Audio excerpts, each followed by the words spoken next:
I took this off, I made sure that we were straight up and up for neutral to help not have any issues with that. They said you have to be real careful with the center push plate that goes in here that can allow you to disengage the throttle from the drive to just an accelerator. And I was able to get that out. I don't think that became broken, so that was good. Guys, this is scary. It's like too easy. Everything is going too good. And this is a first. I kind of want to spray paint this plate, but I hate to take it all back apart, but I think it's kind of stupid not to, because it's nasty looking.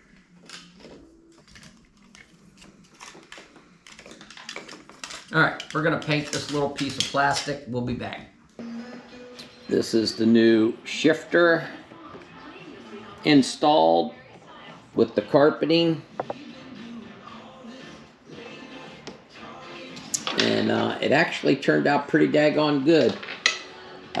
Probably the easiest thing that I did was removing this, doing this carpet piece, and getting it all put back in. First time I did it without having to do it 2 or 3 times. Anything's an improvement when you're not doing that. Hey, we're back from yesterday. Got a little sidetracked with this high-speed transducer we were talking about from Humminbird. It's the XNT9HWT, part number 710271. So this is the transom mount dual spectrum chirp transducer for Humminbird. Comes with a 20-foot cable. We're gonna install that now because it needs to go to the right of the steering wheel where the Helix 10 will go. We'll check in as we proceed. A couple things we're gonna have to do. As you can see on the transom of the boat, we already have the mega side and down imaging transducer here for the Helix 10, and the high-speed transducer is going to go to the left, because if we put it to the right, we're going to be blocking the right side imaging. With the motor down, we're blocking the left side imaging anyway because it's being blocked by the motor. But that's not a real big deal, I suppose. If you're using the trolling motor, you'll be able to tilt the motor up and get it out of the water so you have the left side imaging, but not much you can do when you need a motor in the back of your boat. Anyway, we'll check in as we proceed. Thanks so much.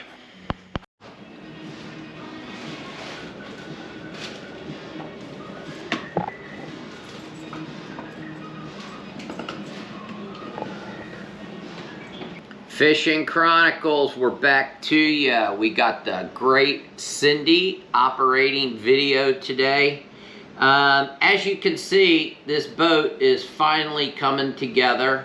You can see over there, we talked earlier, several days ago, about the 90-degree, excuse me, the 90-degree Ultrex plug. When I was looking at the boat, getting everything finished up, I was like, damn, I put that plug right under the Ultrex and never even realized it. And I was finishing up and I was like, damn, I'm gonna have to move that. Well, thank God it's a 90-degree plug that came with the Ultrex, and it lays nice and flat. So I'm really grateful for that. So that doesn't have to be moved. We have the front control plate on that has the Ultrex plug, 24 volt meter on the left side of the control knobs. You might want to go in on that, Cindy, so they can see. So to the right of the Ultrex plug is the display that says voltage, and that's to the left of the independent electrical switches. That's the 24 volt side, and then the one on the right is for the 12 volt, and then that little button to the right of that is the trim for the motor, to bring the motor up. We have our plate for the recessed foot pedal. That's about ready to go in. My granddaughter is not going to be happy when that goes in, because she's not going to be able to crawl around on the boat like she did this last weekend. So that'll probably be one of the last things I do, because if she comes over here and she can't crawl through the boat, she's not going to be happy. So all of these guys were completed. This guy, the gas shock. What I had to do in this one is install a 2x4 and carpet it so it would stick out far enough. But this went in very, very well. As you can see, this bar. So I bought this bar last year when I was going to go to Lake Anna, and I was going to have to leave the boat outside at night. And I was like freaking out, thinking, you know, my fishing rods and stuff are going to get stolen and all the rest of this nonsense. And so I wasn't really sure what to do, so I bought this bar, never installed it, ended up, didn't go to Lake Anna. I actually fished Lake Anna, but I didn't take my boat to Lake Anna. And so we have this bar now. But the problem is the side gunnels are aluminum. There's no space in between this wall and the outside edge of the boat. So there's no way to use the locker bar. So I thought, well, I guess we could take like a U-bracket, unistrut that would go around like a U and bolt it down through into this wood. This wood is mounted pretty good, and it's going to take some time for somebody to either try to pry it off, break it off, or whatever.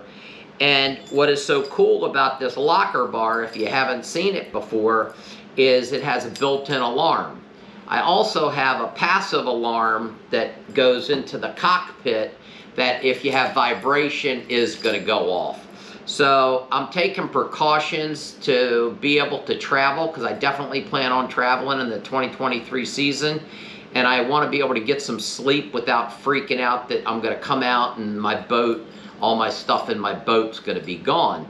Of course, I'm going to remove the electronics that's going to be in the front of the boat, the bow of the boat, and also here at the cockpit.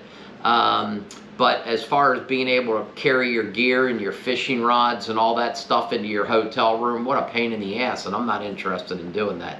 So this is what we're planning to do as we get a little closer and it gets installed. We'll talk about the locker bar. We'll talk about this lock that has a built-in alarm and everything else. Now what we're getting ready to do, and our next challenge is going to be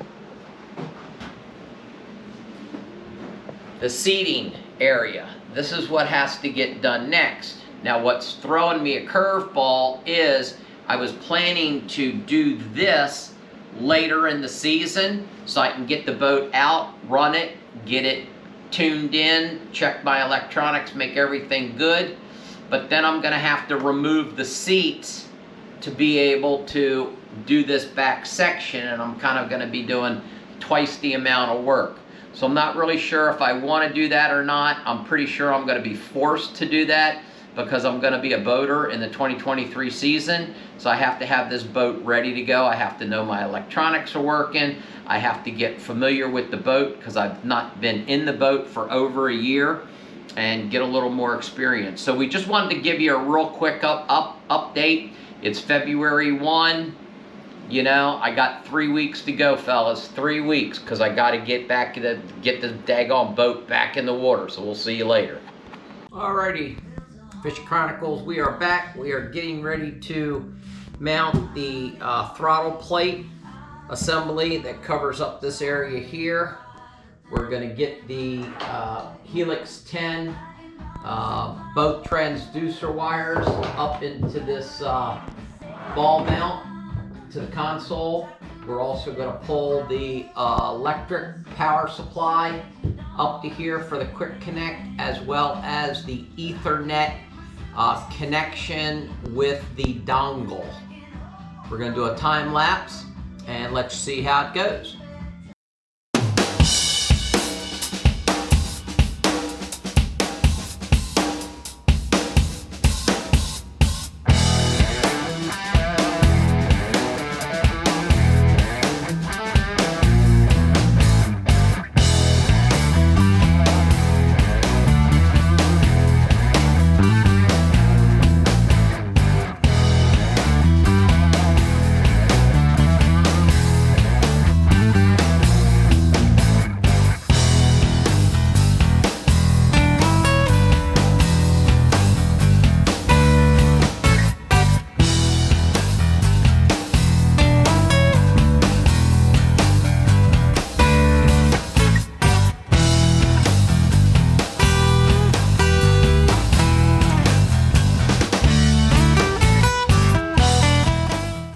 Fishing Chronicles back. Hey, we were getting ready to install the speed control,